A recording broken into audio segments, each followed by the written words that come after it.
여러분 우리가 계속해서 9월 한 달 함께 고민하고 있는 주제가 뭔지 기억하십니까?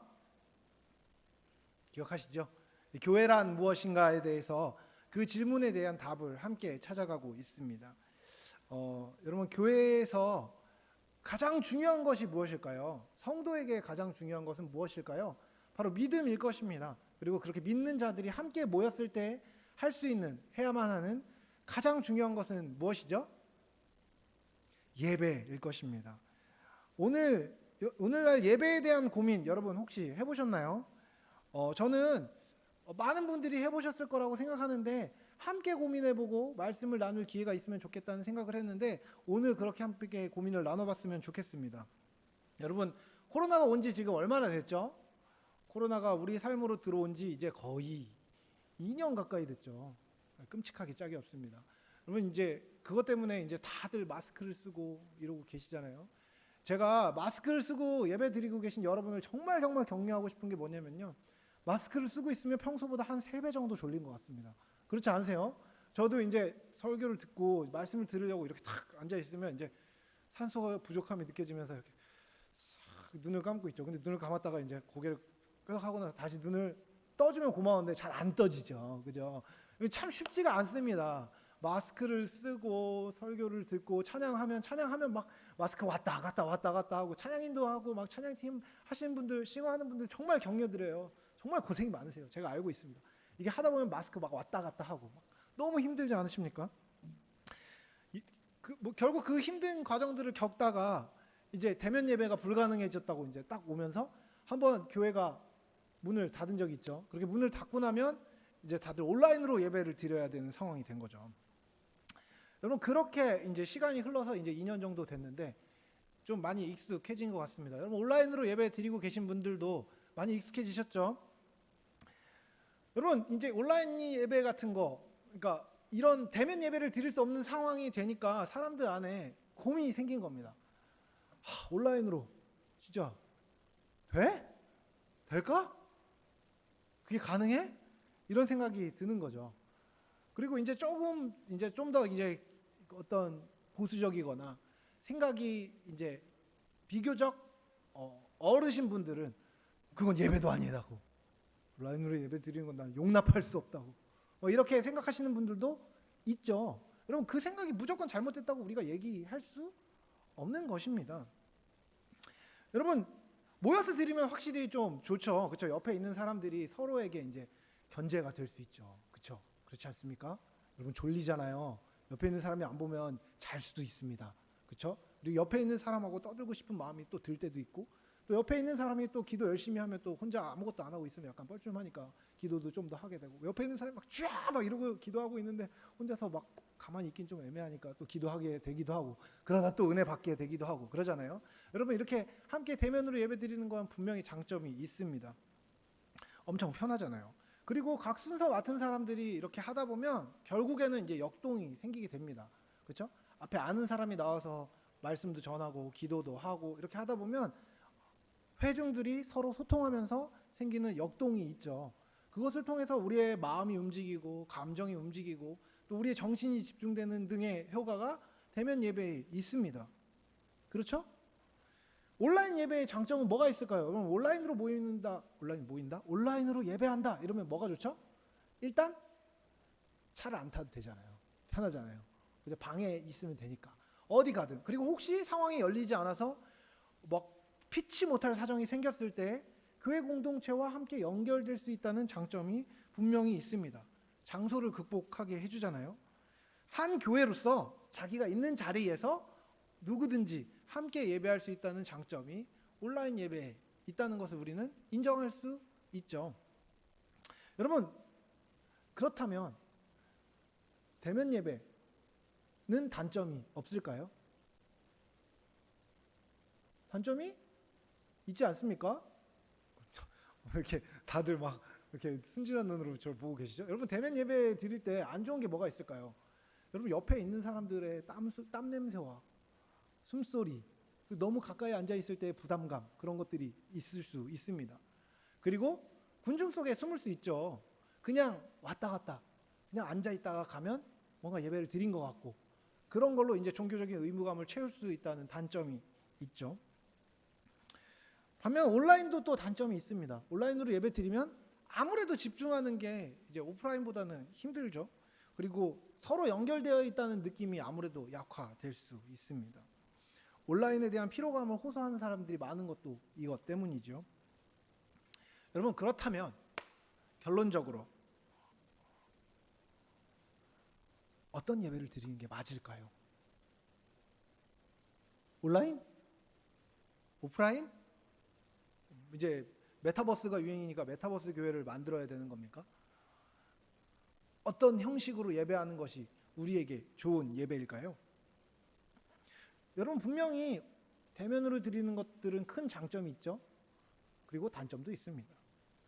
온라인도 장점도 있고 단점도 있죠. 여러분, 우리가 근데 생각해야 되는 건 뭐냐면요, 좋은 요소들을 많이 갖고 있다고 해서 꼭 좋은 결과를 도출해내는 것은 아니라는 것입니다. 여러분, 우리는요, 이왕이면 좋은 결과를 얻기 원합니다. 그렇다면 예배에 있어서 무엇이 좋은 결과일까요? 어떤 형식으로 예배를 드리면 좋은 결과를 도출해낼 수 있을까요? 여러분, 이 질문이 약간 이상하다는 생각이 들지 않으십니까? 여러분, 제가 다른 질문으로 한번 땡겨볼까요? 이와 같은 형식에 대한 고민은 과연 본질일까요? 여러분, 우리의 느낌은 온라인으로 드릴 때, 오프라인으로 드릴 때 어떤 게 더 좋은지에 대한 느낌을 우리가 갖고 있을 것입니다. 우리의 느낌은 그렇다 치고 그런 느낌을 느끼고 있는 우리를 하나님은 어떻게 보실까요? 그런 고민을 하고 있는, 그런 생각을 하고 있는, 그 말로 왈가왈부하고 있는, 온라인은 예배다, 온라인은 예배가 아니다, 오프라인이 진짜 예배다, 그게 뭐냐? 이런 고민을, 이런 질문을, 그런 왈가왈부를 하고 있는 우리들을 보면서 하나님은 어떻게 생각하실까요? 하나님은 우리가 어떤 예배를 드릴 때 기뻐하실까요? 저는 오늘 그 질문에 대한 답을 함께 고민해보고 싶습니다. 여러분, 예배는 뭘까요? 예배라는 말 자체의 정의가 뭘까요? 여러분, 예배는요, 높이다라는 것입니다. 말 그대로 하면 무언가를 높이는 행위 자체를 일반 명사로 예배라고 이야기합니다. 우리에게 있어서, 기독교 신앙에 있어서 예배는 무엇입니까? 높으신 하나님께 합당한 대우를 해서 그분과 교제하는 것, 그것이 예배입니다. 성도가 예수 그리스도의 보혈의 공로에 의지해서 왕이신 하나님께 드리는 최상의 경배, 그것을 예배라고 부르죠. 작게는요, 이렇게 우리가 공동체로 모여서 하나님을 높이는 행위가 예배이고요, 더 크게는 삶의 모든 영역에서 하나님께 경배하는 마음으로 살아내는 것, 그것을 예배라고 부릅니다. 오늘 우리가 이야기하는 맥락에서는 성도의 공동체인 교회가 시간을, 장소를 구별해서 왕이신 하나님을 높이고 그분의 말씀을 듣고 그 뜻을 알아서 그분의 은혜와 복을 누리는 것, 그것이 예배인 것이죠. 여러분, 그게 우리 입장에서의 예배입니다. 그렇다면 여러분, 하나님 입장에서는요, 예배는 어떤 시간일까요? 예배는 어떤 것일까요? 하나님께도 예배는 매우 매우 중요한 시간입니다. 매우 매우 중요한 것입니다. 왜냐하면은 하나님의 사랑하는 자녀인 백성인 성도들과 함께 하나님께서 시간을 보내는 것이기 때문입니다. 여러분, 이 시간이, 여러분이 착각하면 안 되는 것이 있는데, 이 자리에 하나님이 함께 계십니다. 믿으십니까? 여러분, 하나님이 계시지 않는 곳은 예배가 아닌 것입니다. 이곳에 하나님이 계십니다. 하나님도 우리와 함께 시간을 지내고 계신 것입니다. 하나님께서 우리에게 필요한 것을 공급하고 하나님의 은혜를 베풀기 위해 이 자리에 와 계신 시간이 바로 예배인 것이죠. 어떤 면에서 봐도 중요한 것은 예배의 주권이 사람이 아니라 하나님께 속해 있다는 것입니다. 드리는 우리와 받으시는 하나님을 머릿속에 한번 그려봅시다. 하나님께 우리는 예배를 드리죠. 예배의 시간을 주님께 드립니다. 하나님께서 예배를 받으시고 우리에게 은혜를 베푸십니다. 그렇다면 여러분, 제대로 된 예배가 뭔지에 대해서 답을 갖고 있고 그 답을 정할 수 있는 주체는 누구일까요? 우리일까요? 하나님일까요? 하나님일 것입니다. 예배를 받으시는 하나님이 정하시면 그것이 예배이죠. 그렇기 때문에 우리는 예배를 받으시는 주체이신 주님께서 예배를 어떻게 말씀하셨는지에 대해서 생각할 필요가 있는 것입니다. 여러분, 우리가 오늘 함께 읽은 본문은요, 너무 유명한 본문입니다. 예수님께서 사마리아 여인을 만나십니다. 그리고 여기서 예배에 관한 대화를 예수님께서 나누시죠.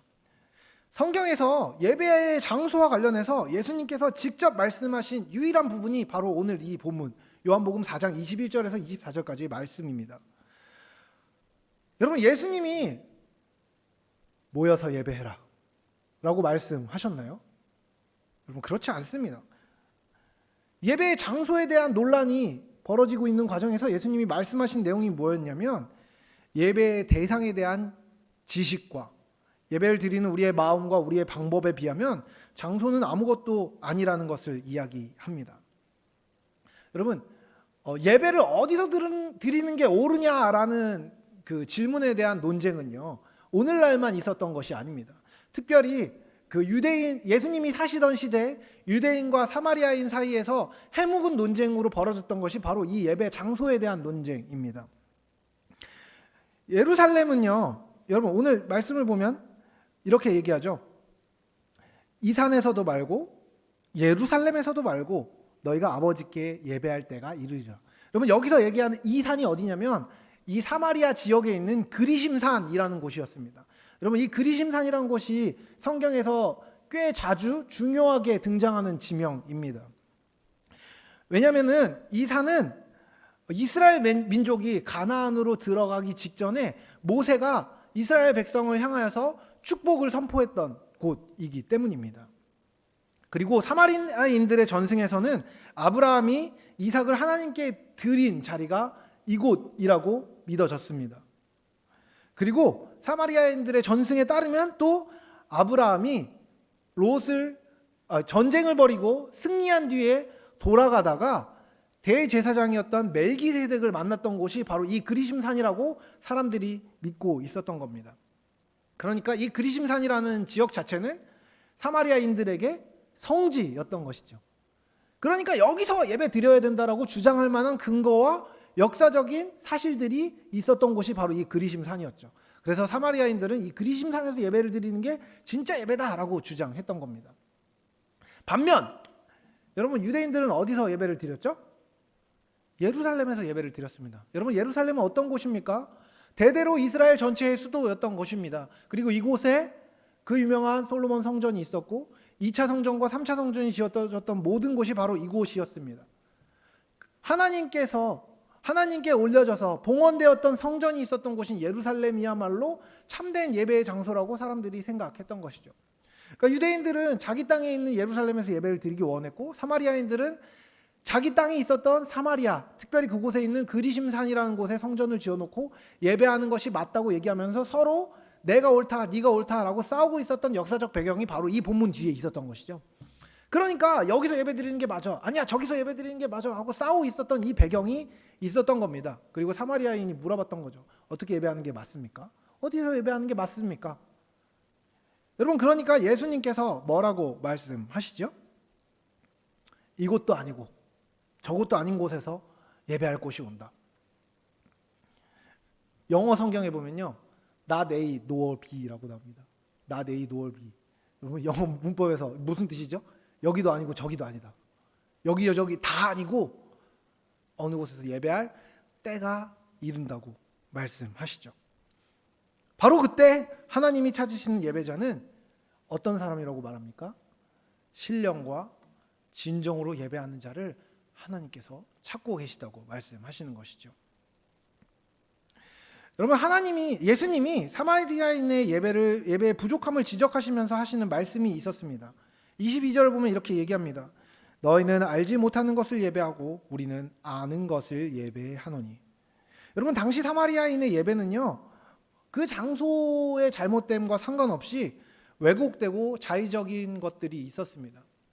왜냐하면 사마리아인들이 그들의 방식으로 성경을 편집하고 바꾸고 왜곡했기 때문입니다.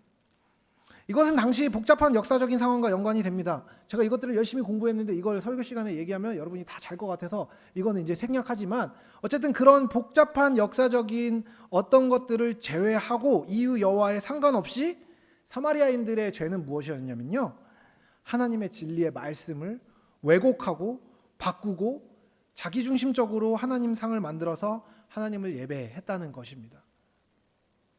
그들의 예배는 방향이 틀어진 예배였다는 것이지요. 그들은 하나님을 바르게 알지 못했기 때문에 하나님을 온전히 예배하지 못했습니다. 여러분, 구원이 유대인에게서 남이라라는 이야기는요, 하나님을 알고 하나님을 예배하는 참된 지식의 줄기가 유대인의 전통 안에서 하나님의 사람들을 통해 계속해서 흘러왔다라는 것을 의미합니다. 지금 예수님에게까지 이르러 하나님의 구속 계획이 드러나고 있는 상황이라는 것이죠. 유대 전통에서 구약의 가르침이 메시아를 향했습니다.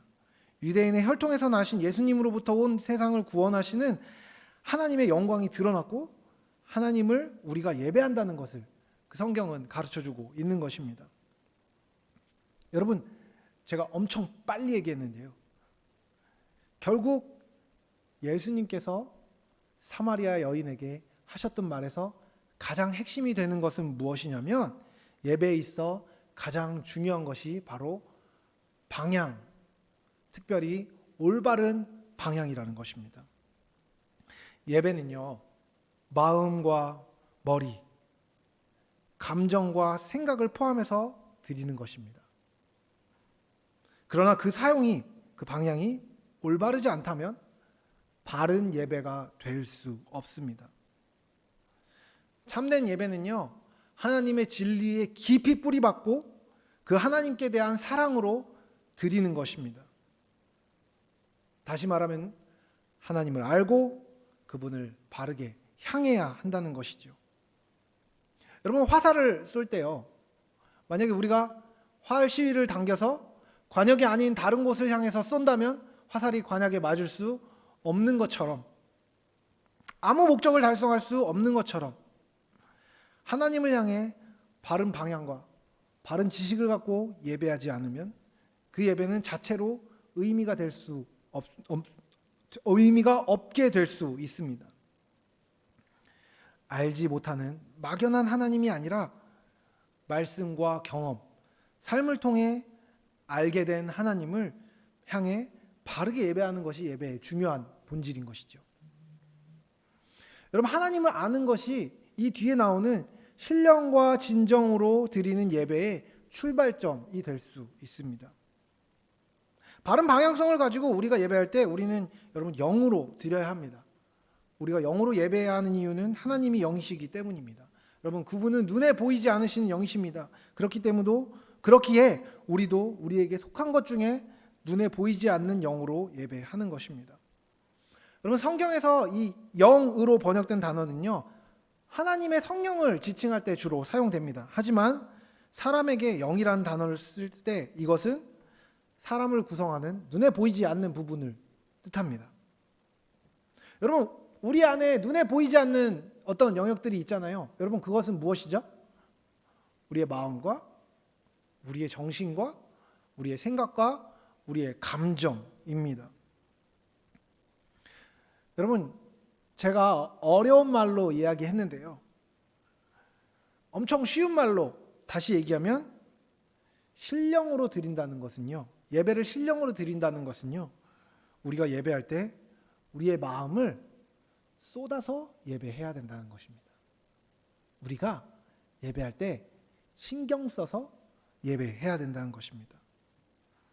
찬양할 때, 기도할 때, 말씀을 들을 때 우리의 마음을 진짜로 써서 들어야 한다는 것입니다.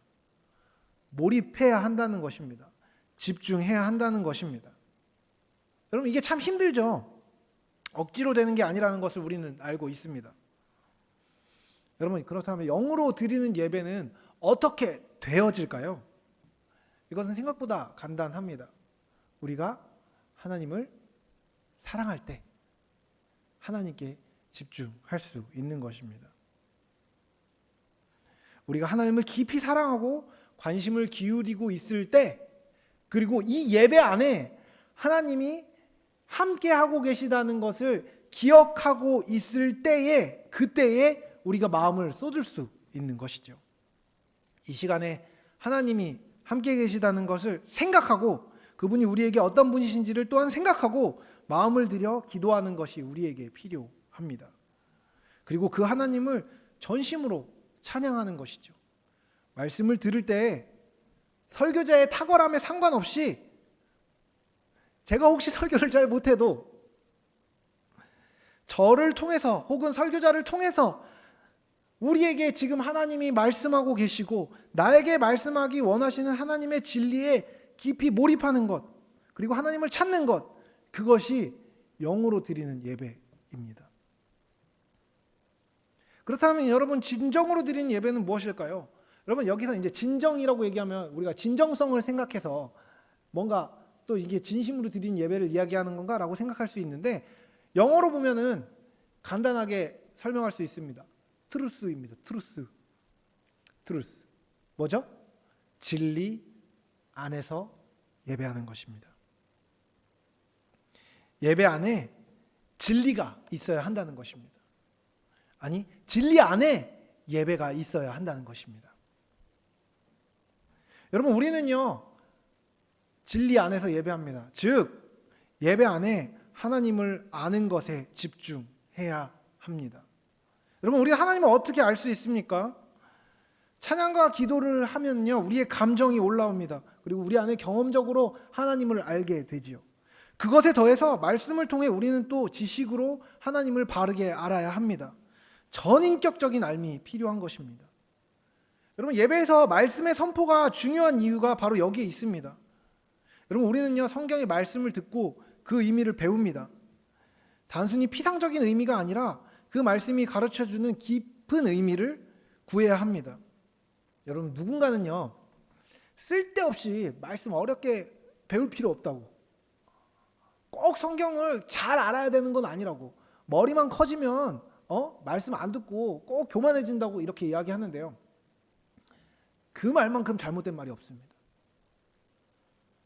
여러분, 말씀을요, 많이 알고 깊이 제대로 알면요, 하나님께서 일하십니다. 그 사람의 삶을 겸손하게 바꾸십니다. 여러분, 말씀을 많이 알고 제대로 깨달았는데 다른 사람한테 잘난 척하는 사람은 아무도 없습니다. 내가 좀 알지, 내가 성경에 통달했어, 이런 사람들 조심하십시오. 제가 성경을 다 알고 있습니다, 이런 사람들 다 거짓말입니다. 그럴 리가 없습니다. 그럴 수가 없습니다. 말씀 안에 깨닫게 하시는 하나님의 은혜를 경험하면요, 진리가 우리를 자유케 할 뿐만 아니라 진리가 우리를 겸손하게 합니다. 하나님의 말씀대로 살지 못하는 죄된 나의 모습을 보고 겸손하게 하고 자기를 깨트리게 하고, 함께 그 말씀을 공부하는 사람들을 귀히 여기고 함께 겸손하게 믿음의 삶을 살게 되는 것이 진리의 삶인 것입니다. 처음부터 어려운 교리를 공부하고 처음부터 어려운 성경 말씀을 다 읽어야 한다는 것이 아닙니다. 하지만 여러분, 성경은 끝없이 진리를 공부하라고 이야기합니다. 어린아이의 수준에 머물지 말라고 이야기합니다. 그리스도의 장성한 분량에 이를 때까지 너희가 하나님 앞에 배우고 익히는 일에 힘쓰라고 명확하게 말씀하고 계십니다. 신앙의 연수가 찰 때 우리 진리에 대한 지식이 자라야 하고, 깨닫게 된 그 깊은 진리를 따라 예배하고 또 삶을 살아야 하는 것입니다. 여러분, 하나님께 대한 참된 인식 없이, 지식 없이 종교적 감정과 흥분이 있을 수 있습니다. 하지만 이것이 아무리 강렬해도 거룩하지 못하고 참된 것이 아닐 수 있다는 것을 우리는 기억해야 합니다. 하나님을 아는 지식 없이 일어나는 종교적인 감흥, 카타르시스, 감정, 느낌, 이런 것은요, 오히려 주의해야 할 대상입니다. 오늘날 예배를, 많은 곳에서 예배가 무너진 중요한 이유 중에 하나는요, 전 느낌 없음에 대한 두려움이라고 생각합니다. 정말로 하나님을 알고 그 진리가 나의 삶을 인도하고 진리를 따라 사는 삶에 대한 소망이 없이 그 말씀에 대한 사모함보다는 자기가 은혜 받았다는 느낌을 따라 사는 신앙이 너무나 많은 것이죠. 여러분 그런 얘기 해본 적 있지 않으십니까? 저는 해본 적도 있고 들어본 적도 있는 것 같습니다. 수련회 끝나고 나면 오늘 예배 좋았어. 오늘 집회 좋았어. 진짜 좋았어. 여러분 뭐가 좋았던 거죠? 여러분 오늘 예배가 좋았는지 그 수련회가 좋았는지 진짜 좋았는지 그 사람에게 정말 영향력이 있었는지를 알려면 어떻게 해야 될까요? 수련회가 끝나고 한 달 뒤에 그가 이 자리에 있는지를 보면 됩니다. 그리고 수련회를 끝나고 그의 삶이 정말로 변화되었는지를 보면 그 사람에게 수련회가 좋았는지 안 좋았는지를 판단할 수 있죠. 오늘 예배 진짜 좋았어. 보통 그 예배가 자기 취향에 맞았어인 경우가 참 많죠. 오늘 찬양 너무 은혜로웠어. 찬양에 진짜 은혜 받은 경우도 있지만 그 찬양 선곡이 오늘따라 내 스타일이었어. 오늘 세션들이 오늘 내 스타일대로 정말 연주해줬어. 인 경우도 너무나 많다는 것을 우리는 경험을 통해 알고 있습니다.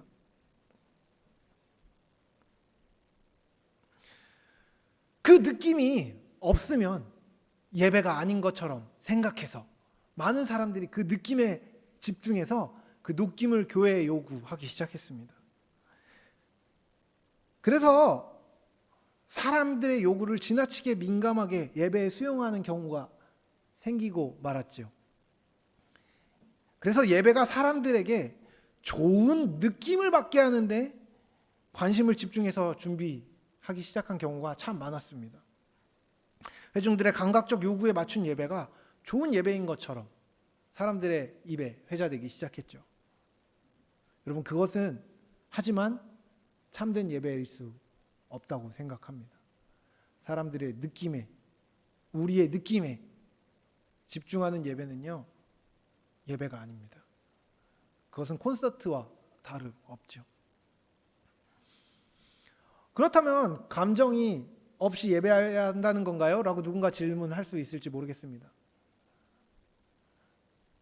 하지만 여러분 우리가 잊어서는 안 되는 사실이 있습니다. 하나님께 대한 참된 지식과 진리가 하나님을 향한 사랑의 정서에 불을 붙일 수 있다는 것입니다. 우리가 하나님을 제대로 머리로 마음으로 알게 되면요 하나님을 깊이 사랑하게 된다는 것입니다.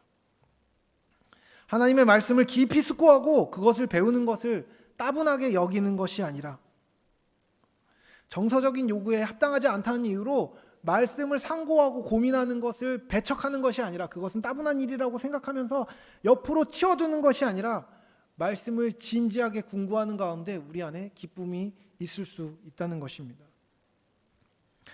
여러분 설교를 길게 하면요 보통은 다 싫어하죠. 그죠? 긴 설교를 좋아하는 사람은 없습니다.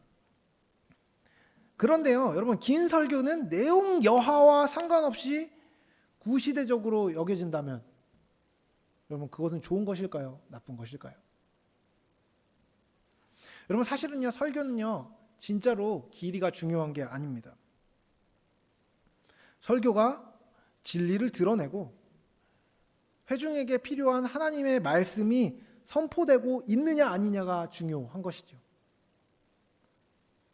찬양을 뜨겁게 하면 영으로 드리는 예배고 설교가 잘 전달되면 진리로 드리는 예배인가요?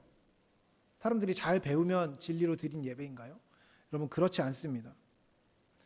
예수님께서 말씀하십니다. 신령과 진정으로 여러분의 영혼육과 진리 안에서 예배하라고 말입니다. 그러므로 여러분 오늘 우리가 회복해야 하는 예배는요 우리의 정서가 성경적인 진리로 타오르게 하는 예배입니다. 우리의 찬송은요 그 진리로부터 나오는 것이어야 합니다. 우리의 기도 또한 우리 자신의 말로 드리는 기도가 있어야 하지만 기도가 깊어질수록 하나님의 진리가 가르치는 내용의 이때인 기도여야 하는 것입니다. 설교하는 사람은 하나님의 아름다우심을 드러내고 우리 모든 사람들이, 여기 모인 모든 회중이 하나님을 더 사랑하고 하나님의 진리 안에 거하기 원하고 진리대로 살기 원하도록 하는 그 내용을 설교해야 하는 것입니다. 그것이 진리의 잇대인 진리 안에 있는 예배가 되는 것이죠. 하나님은 이렇게 신령과 진정으로 예배하는 자들을 찾으십니다. 여러분, 오늘 우리는 그런 예배자입니까? 우리가 예배하고 있다는 것, 예배의 자리에 있다는 것, 혹은 인터넷으로 접속해 있다는 것, 그것 자체가 우리를 예배하게 만들지 않습니다.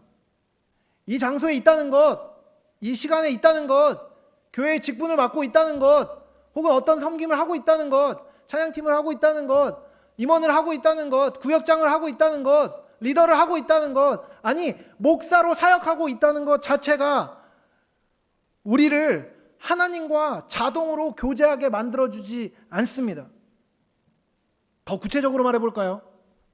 우리가 노래를 부르고 악기를 연주하고 성경을 읽고 기도할 때 눈을 감고 있고 찬양할 때 노래를 함께 따라 부른다고 해도 그것이 예배가 되지 않을 수 있다는 것입니다.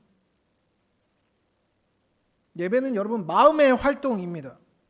바로 그 마음으로 영으로 살아계신 하나님께 영광을 돌리고 영으로 그분과 교제하는 것입니다.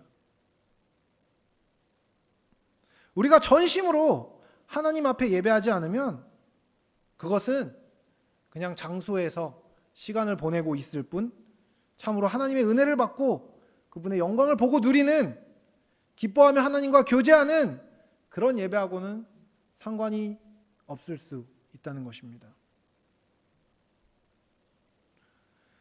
대면과 비대면, 오프라인과 온라인의 문제가 아닙니다. 현장 예배를 드려야 하냐 아니냐가 사실은 본질이 아닌 것이죠. 우리의 마음이 활동하고 있습니까? 여러분의 영이, 여러분의 생각이, 여러분의 지성이, 여러분의 정서가, 여러분의 의지가 반응하고 있습니까? 모두 작동하고 있습니까? 여러분, 예배자의 입장에서 사실 좋은 예배는 뭐냐면요, 진리에 반응하고 우리의 지성과 정서와 의지가 전인적으로 반응하는 예배가 좋은 예배입니다. 반면 예배를 섬기는 입장에서, 혹은 예배를 기획한다고 얘기하는 입장에서 좋은 예배는요, 예배를 참여하는 사람들이, 예배하고자 하는 사람들이 신령과 진정으로 예배할 수 있는 환경을 만들고 그렇게 돕고 촉진하는 것이 좋은 예배입니다. 오프라인으로 예배하는 상황에서, 온라인으로 예배하는 상황에도 어떤 상황이든지 온전한 예배가 되려면 제일 중요한 것은 영이 진리로 예배하는 것입니다. 그리고 그렇게 할 수 있는 모든 방법을 동원하는 것, 그것이 참된 예배를 교회가 추구하는 것입니다. 여러분, 새로운 패러다임에 응답하는 것은 나쁜 것이 아닙니다. 우리는 새로운 패러다임에 응답해야 합니다. 하지만 새로운 패러다임이 우리가 영과 진리로 예배하는 것에 부합하는지, 그리고 그 영과 진리로 예배할 수 있는 것에 좋은지 아닌지를 고민하는 것이 교회가 예배에 대해서 생각해야 되는 올바른 시작점입니다. 여러분, 신령과 진정으로 예배할 수 있다면 온라인 교회, 메타버스 교회, 아니 그 할아버지라도 적극적으로 도입하는 것이 그 역할이고, 그것을 방해한다면 그것이 어떤 것이든지 간에 거절할 수 있는 것, 그것이 교회의 역할인 것이죠. 여러분, 지금 이 자리에 있는 우리의 모습을 보십시다. 여러분, 우리의 예배는 하나님께서 받을 만한 예배입니까? 그리고 하나님께서 우리에게 그 예배를 받으시고 은혜를 끼치실 만한 예배입니까? 아니, 이 예배 안에서 하나님께서 여러분에게 말씀하고 계십니까? 여러분, 그 말씀에 반응할 수 있으십니까? 여러분은 지금 이 자리에 하나님을 만나기 위해 정말 오셨습니까?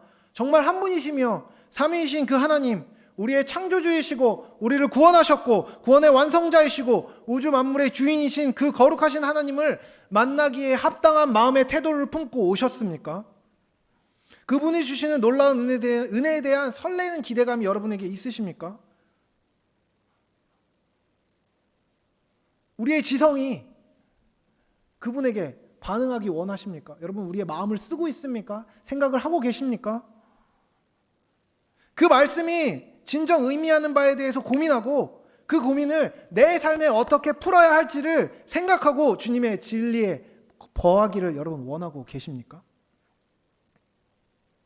신령과 진정으로 예배하고 있으십니까?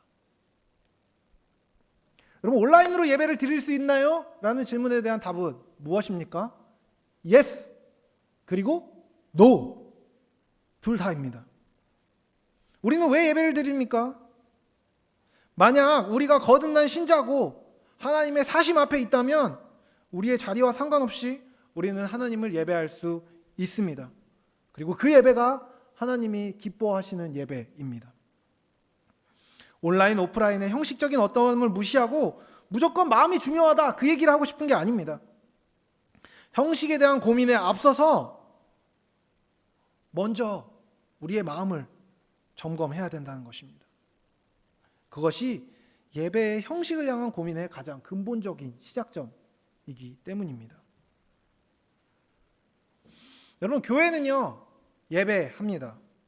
그리고 우리 한 사람 한 사람이 교회입니다. 그렇기에 우리 개개인의 예배의 태도를 점검하는 것이 교회의 예배를 점검하는 가장 근원적인 시작점입니다. 예배는 시스템이 아니기 때문입니다. 예배는 하나님과의 만남 그 자체입니다.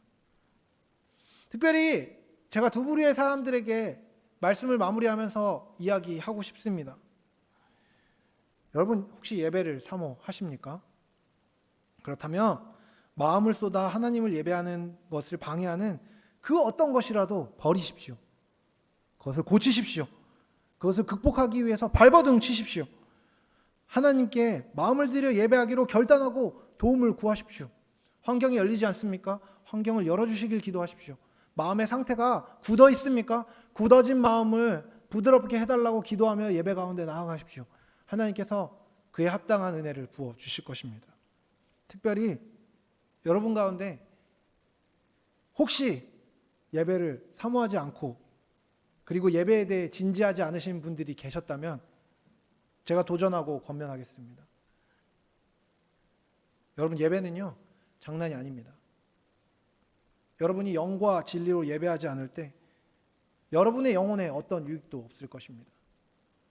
또 더 나아가서 하나님께서 그런 예배를 받으시지 않습니다. 여러분의 영혼의 유익을 참되게 바라신다면, 예배 안에 분명 하나님의 은혜를 받기 원하신다면, 아니 하나님의 은혜가 있어야 한다고 인정하신다면 그렇게 마음으로 예배할 수 있기를 구하십시오. 하나님께서 외면하지 않으시고 새 마음을 여러분의 마음에 창조하실 것입니다. 여러분, 어떤 시대의 변화가 오고 형식의 변화가 오더라도요, 예배는 하나님과의 만남입니다.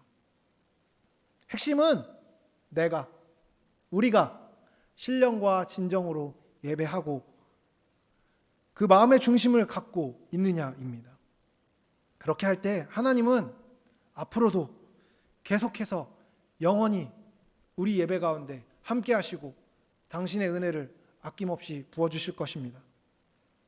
예배를 사모하는 마음으로 언제까지나 하나님 앞에 마음의 중심을 지키는 여러분이 되시길 사랑하는 주님의 이름으로 축복합니다.